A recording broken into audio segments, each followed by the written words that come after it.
قوم لوط کی سرکشی اور ان پر اللہ تعالیٰ کا عذاب۔ وَجَاءَ أَهْلُ الْمَدِينَةِ يَسْتَبْشِرُونَ، اور شہر والے خوشیاں مناتے ہوئے آئے۔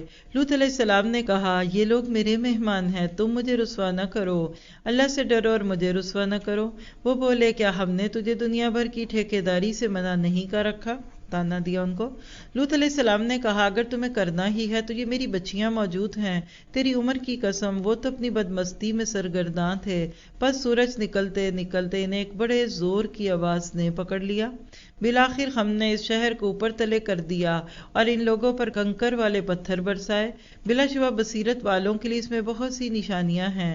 یہ بستی ایسی راہ پر ہے جو برابر چلتی رہتی ہے، مراد کیا ہے؟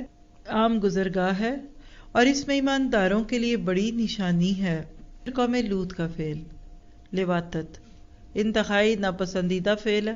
آپ دیکھیے کہ گھر آئے مہمانوں کو وہ نہیں چھوڑ رہے، اور پھر حضرت لوط علیہ السلام کا اپنی بیٹیوں یعنی عورتوں کو پیش کرنا فطرت کے راستے کی طرف بلانا تھا، اور قوم جو تھی وہ حق چھوڑ کر ناحق پہ آ گئی۔ جب حرام منہ کو لگتا ہے تو حلال اچھا نہیں لگتا۔ کہتے ہیں نا کسی کے منہ کو خون لگ جائے تو وہ پانی نہیں پیتا۔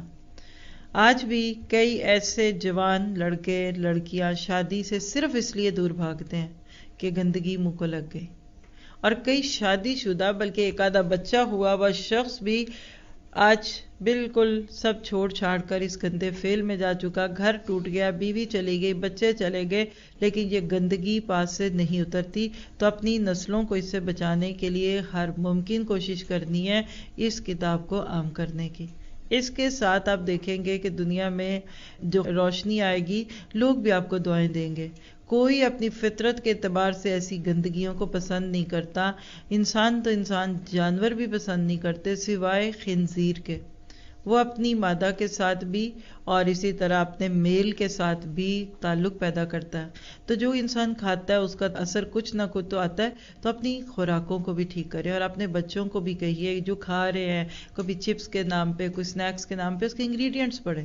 کوئی ایسی چیز اندر چلی گئی جینز خراب ہو جائیں گے، اور اللہ تعالیٰ سے دعا ہے کہ ہماری نسلوں کو بھی پاک رکھے اور اس گندگی سے بچا کے رکھے۔